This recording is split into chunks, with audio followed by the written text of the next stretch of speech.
Hey guys, and welcome back to my channel. As I'm sure you guys have probably already figured out by the title of this video, I have another book review to share with you, and I am so excited about it. This has been a long time coming. I finished this book quite a while ago, and I'm just now finding the time to make a video on it, but I am so excited about it. You guys know that I really love like reimagined fairy tales and retellings of, really classic fairy tales. So today, I don't know why that's glaring, we're going to be reviewing Beauty and the Beast, Lost in a Book, an Enchanting Original Story by Jennifer Donnelly. So this caught my attention almost immediately when I was purchasing the Beauty and the Beast, just like the print edition of the new movie that came out. This one was in my recommendations on Amazon, so of course I had to get it. Hello. So the back cover just reads, "Hidden in the Beast's library is a very mysterious book. Belle is about to discover it and visit a fascinating new world. But is everything in that world what it seems? And will Belle be able to find her way home? Or will the story take hold of her and never let go?" So instantly I was like, okay, there's magic involved. There's going to be some kind of tweak to the story. It's a reimagined Beauty and the Beast fairy tale. So this is a hardback version. I'm not sure if they have a paperback version, but it does retail for $16.99 US. So let's just go ahead and read the inside right here before I give you guys my thoughts. So it says, "Smart, bookish Belle, a captive in the Beast Castle, has become accustomed to her new home and has befriended its inhabitants. When she comes upon Nevermore, an enchanted book unlike anything else she has seen in the castle, she finds herself pulled into its pages and transported to a world of glamour and intrigue. The adventures Belle has always imagined, the dreams she was forced to give up when she became a prisoner, seem within reach again. The charming and mysterious characters Belle meets within the pages of Nevermore offer her glamorous conversation, a life of dazzling Parisian luxury, and even a reunion she never thought possible. Here Belle can have everything she has ever wished for, but what about her friends in the Beast Castle? Can Belle trust her new companions inside the pages of Nevermore? Is Nevermore's world even real? Belle must uncover the truth about the book before she loses herself in it forever." So this book, as I said, is a hardcover, and it is 341 pages. So, it's a decent sized read. So my initial thoughts, I loved this book. It definitely kept me intrigued. It kept me guessing.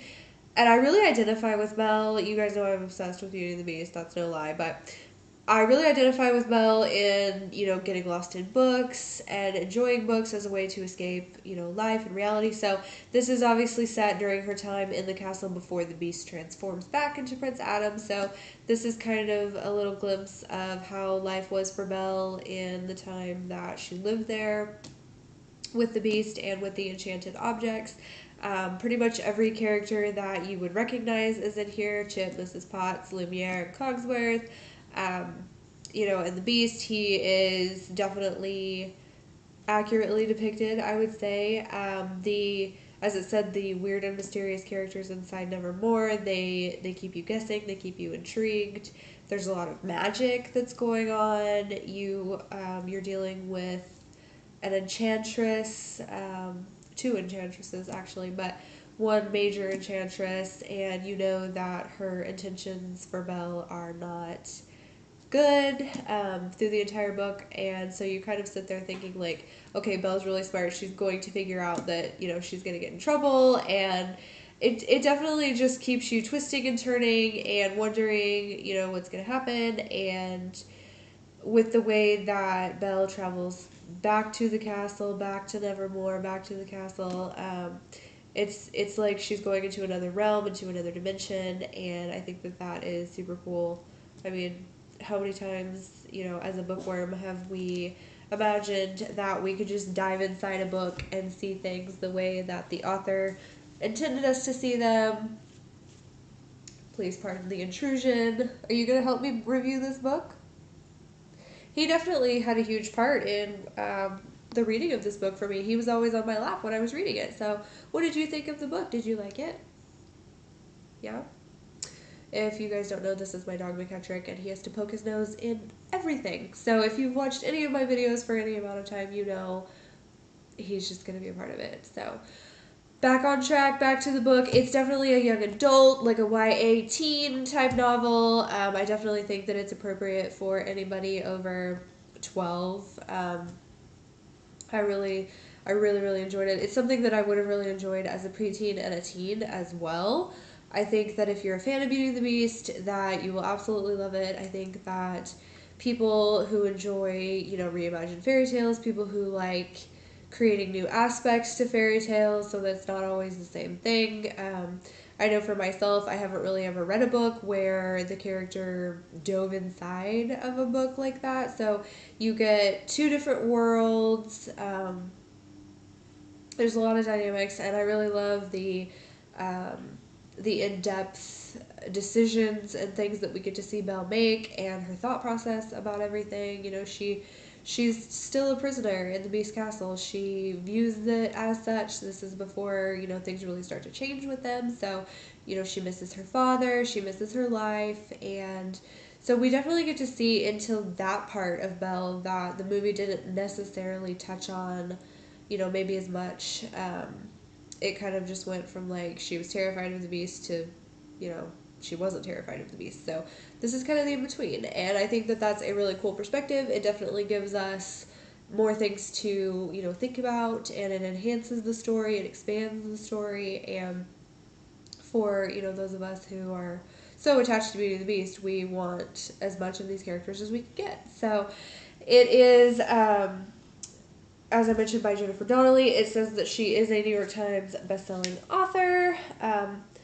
I'm not really sure what else she has written. Young adults, including the Waterfire Saga. But I really did enjoy the way that she wrote. I enjoyed her writing style. And like I said, it's a very tasteful book. It's, there's nothing that I would warn you about in it. It's a nice YA fiction read that is a reimagined Beauty and the Beast. So I purchased mine on Amazon. It was around $10. And as I mentioned, it retails for $16, but you can usually find things on Amazon a little bit cheaper. It did come from the Disney Press and the Disney Enterprises, so it's definitely going to follow the storyline that Disney has taken from this fairy tale. So I try to look for books like that. As you guys may have seen, my previous book reviews have been on, or some of them have been on other books that came from the Disney Press and the Disney Publishing Company, so you'll probably see more of those in the future. So I think that's about it. If I missed anything, or if you guys have any questions, definitely leave them for me in the comment section down below. If you guys have read this book and you have thoughts on it, or you want to chat about it, I'm all for that. I would love to talk to you about it, but I do highly recommend it. I think that it's a really, really good book if you're into this sort of thing. So thank you guys for taking the time to watch this video. Don't forget to hit the subscribe button down below. I will have this book listed in the description box where you can just click the link and go purchase it if you're interested, and I will see you guys next time. Bye!